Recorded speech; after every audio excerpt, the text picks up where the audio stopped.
Hay errores que la gente comete por codicia. Y hay errores que la gente comete por desprecio. Los primeros duelen. Los segundos enseñan. Lo que mi familia hizo el día que leyeron el testamento de mi padre fue las dos cosas al mismo tiempo. Y lo hicieron con una sonrisa. Esa sonrisa me la llevo a la tumba. Pero no de la forma que ellos esperaban. Para entender lo que pasó necesito contarles quiénes éramos antes de que el dinero entrara en la ecuación. Porque el dinero no crea a las personas. Solo las revela. Mi padre se llamaba Diego. Había construido su vida con una combinación de trabajo constante y una austeridad que la familia interpretaba como limitación pero que en realidad era elección. No gastaba en lo que no necesitaba. No presumía de lo que tenía. Vivía en una casa sencilla, conducía un coche viejo que conocía por el nombre, y dedicaba su tiempo libre a una parcela de tierra en las afueras de la ciudad que había comprado hacía 30 años cuando aquello era campo abierto y no valía prácticamente nada. Esa parcela era su lugar. El sitio donde iba cuando necesitaba pensar. Donde había construido con sus manos una estructura pequeña que nunca terminó de ser del todo casa ni del todo taller pero que era completamente suya. Donde pasaba los sábados con las manos en la tierra y una radio vieja sonando de fondo. A mi familia esa parcela le parecía una excentricidad de hombre mayor. Un hobby de los que no producen nada visible. Algo que había que tolerar porque era lo suyo pero que nadie entendía del todo. Mi familia en este contexto son mis dos hermanos mayores, Gonzalo y Patricia, y sus respectivas parejas que con los años habían ido ganando peso en las decisiones familiares de una forma que nadie había votado pero que todos habían aceptado sin darse cuenta. Gonzalo era el mayor, el que asumía que por serlo tenía una autoridad natural sobre las cosas.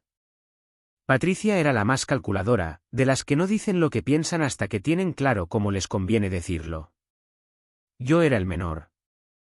El que había tenido una relación distinta con mi padre, no mejor ni peor en términos de amor sino diferente en términos de tiempo compartido. Mientras Gonzalo y Patricia habían construido sus vidas en la misma ciudad y mantenían un contacto frecuente con mis padres que incluía cenas semanales y gestiones prácticas que generaban un tipo de proximidad visible, yo había vivido varios años fuera, había vuelto, y mi vínculo con mi padre se había desarrollado más en profundidad que en frecuencia. Los sábados en la parcela eran nuestro idioma particular. Cuando mi padre murió, después de una enfermedad que duró lo suficiente para que pudiéramos despedirnos y no lo suficiente para acostumbrarnos a la idea, el testamento estaba redactado con una claridad que en ese momento no entendí del todo. A Gonzalo y Patricia les dejaba el dinero. Las cuentas bancarias, los ahorros de toda una vida, una cantidad que no era una fortuna pero que era significativa. Todo repartido entre los dos en partes iguales. A mí me dejaba la parcela. La reacción de Gonzalo y Patricia fue rápida y delatora. No fue tristeza ni confusión. Fue alivio mal disimulado. El tipo de alivio que aparece cuando algo sale como esperabas y no tienes el tiempo ni el interés de ocultarlo completamente. Gonzalo hizo un comentario sobre que había que ver cómo se gestionaba la parcela, si convenía venderla o qué, con ese tono de quien ya está pensando en el siguiente paso antes de haber terminado el actual. Patricia dijo que era comprensible que papá me hubiera dejado algo aunque fuera eso, con ese aunque que era una palabra pequeña cargada hasta arriba. Alguien del entorno, una cuñada creo, dijo en voz suficientemente alta para que yo lo escuchara que al menos la parcela tenía algo de valor sentimental. Valor sentimental. Como si eso fuera la categoría de consolación. El premio para el que llega último. No dije nada.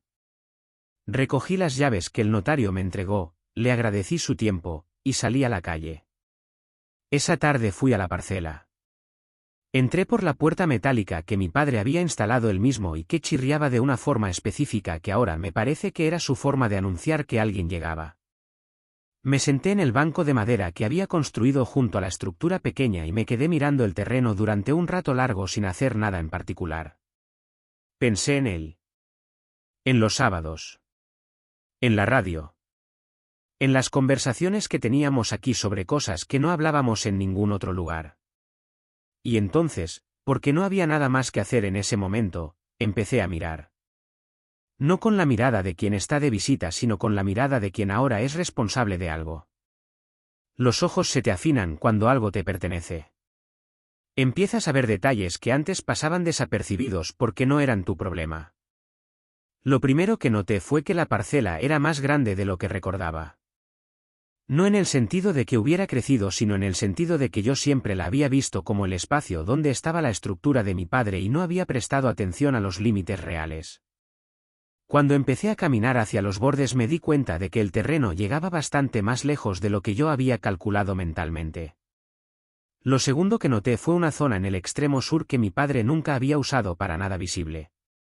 Tierra sin trabajar, cubierta de hierba alta, con unos mojones viejos que marcaban algo que en ese momento no supe interpretar. Lo tercero fue un cajón cerrado con llave dentro de la estructura. Una llave pequeña que encontré después de buscar un rato, escondida en el lugar más obvio del mundo para quien conociera a mi padre, dentro de la lata de café que siempre tenía en la estantería. Dentro del cajón había documentos. Papeles del terreno. La escritura original de la compra. Y debajo de la escritura, una carpeta con correspondencia que mi padre había guardado durante años y que yo no sabía que existía. La primera carta era de un despacho de arquitectura. Fechada hacía 4 años. Era una consulta sobre posibilidades de desarrollo en una parcela con las características de esa. La respuesta adjunta, en papel membretado del mismo despacho, era técnica y detallada y terminaba con una valoración aproximada que me obligó a leerla 2 veces para estar seguro de haber entendido bien los números. Había más cartas. De un estudio urbanístico. De un asesor inmobiliario. De un abogado especializado en suelo. Mi padre había pasado los últimos años de su vida investigando en silencio lo que tenía. Con la misma meticulosidad que aplicaba a todo lo que hacía. Sin decírselo a nadie. Sin hacer ruido. La parcela no era un hobby. Nunca lo había sido. Era una inversión que había madurado durante 30 años mientras todo el mundo miraba hacia otro lado. La zona donde estaba ubicada había cambiado de clasificación urbanística hacía 3 años.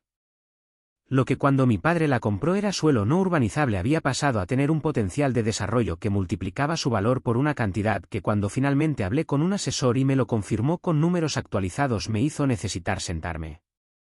La zona sin trabajar del extremo sur, la de los mojones viejos que yo no había sabido leer, era precisamente la parte con mayor valor de desarrollo según los planos urbanísticos actuales. Mi padre lo sabía. Había estado siguiendo el proceso durante años. Había guardado cada documento, cada consulta, cada valoración. Lo había archivado en ese cajón con esa llave escondida en la lata de café esperando a que alguien que supiera buscarlo lo encontrara. No lo había incluido en ninguna conversación familiar. No lo había mencionado en ninguna cena. Había dejado que Gonzalo y Patricia tomaran el dinero visible mientras el valor real esperaba en ese cajón para quien viniera a buscarlo. Pasé los meses siguientes haciendo lo que había que hacer. Con un abogado, con asesores, con paciencia y con la documentación que mi padre había preparado con una previsión que me dejaba sin palabras cada vez que pensaba en ella. No fue un proceso simple. Fue trabajo real, decisiones difíciles, momentos de duda.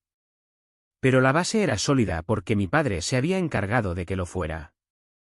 Cuando Gonzalo se enteró de lo que estaba desarrollándose me llamó. Quería hablar de opciones conjuntas, de que al fin y al cabo éramos familia, de que estas cosas se gestionaban mejor entre todos. Usó las palabras papá y familia más veces en esa llamada de las que las había usado en el año anterior. Le dije que la parcela era mía. Que el testamento era claro. Que papá había sido un hombre que sabía exactamente lo que hacía. Patricia intentó una aproximación diferente, más emocional, más orientada a la culpa. Que si esto era lo que papá hubiera querido, que si la familia no debería estar así, que si yo no pensaba en lo que significaba romper esos lazos.